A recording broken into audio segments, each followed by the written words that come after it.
Sword Rider, Transformers reviews and toy related chat. Sword Rider,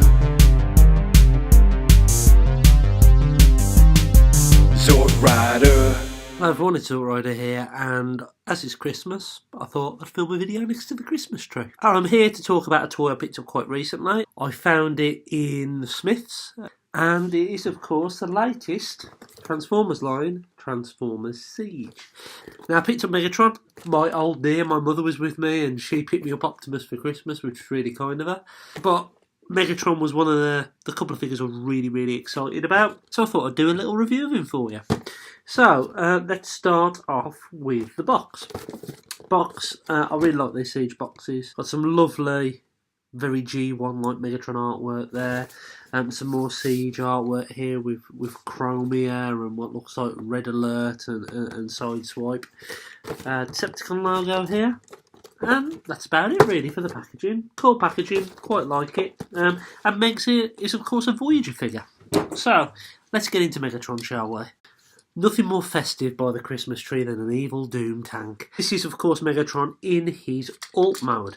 Now Megatron isn't his G1 gun self, but I think it's acceptable now that Megatron's alt mode is a tank and not a pistol or a weapon. You do get a full 360 turret rotation, which is very nice.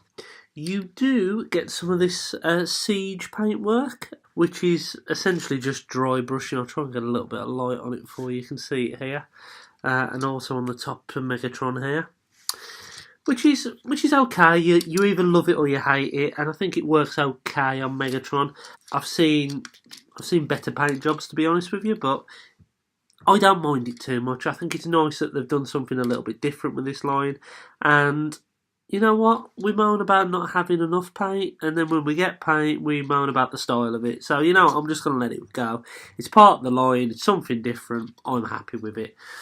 So the alt mode itself, as I say, you do get the rotation. You get some wheels at the bottom which roll. You have got visible head syndrome on the bottom, which is okay. I mean, you're not going to display the tank upside down, really, are you? The alt mode itself, to me, doesn't tab together quite well. And it might be how I've transformed it, but it doesn't feel quite secure.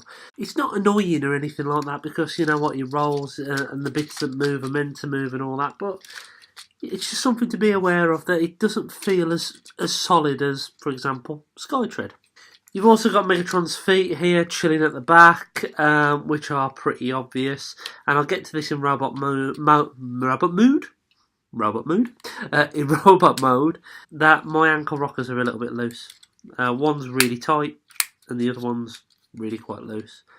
So yeah, I think, to be honest with you, the tank mode is the weakest of the two modes.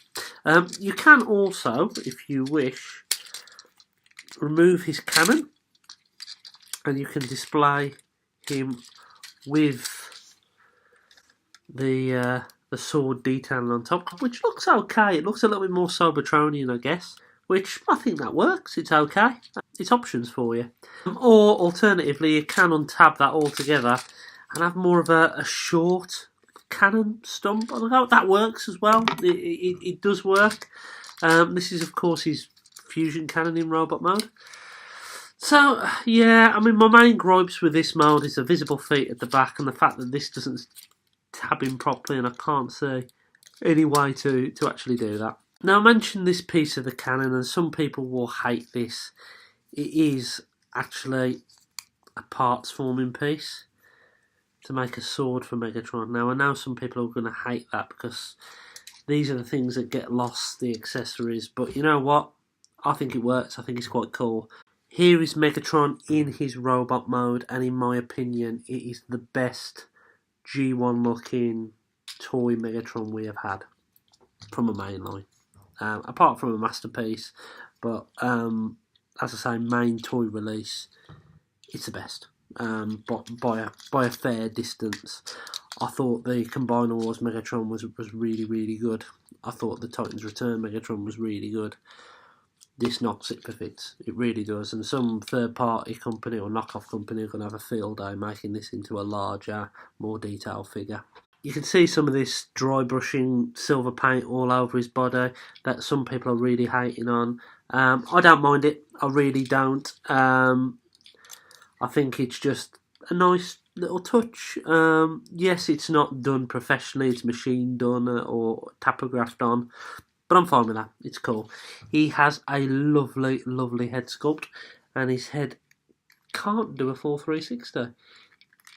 Which is interesting. It is on a little bit of a ball joint. And here, when we're talking about the head, is my main gripe about this figure. The head is just balancing, and when you touch it, it just goes in. And that's due to transformation. It would have been nice if there was a little ridge for it to rest on or something like that. But that is my main gripe about robot mode. You have got a full 360 on the arms, and the same on his cannon arm. His cannon is actually detachable. It's detached in the box, so you can take it off and put it either side. But what I like about it is that actually you don't need to take it off for transformation. So once it's on there, it's just a few twists. Speaking of twists, you get a waist swivel. You can do the full Van Damme and the full Monte. You get to bend at a knee. He gets ankle rockers, and I mentioned this earlier, is this ankle rocker's really, really loose.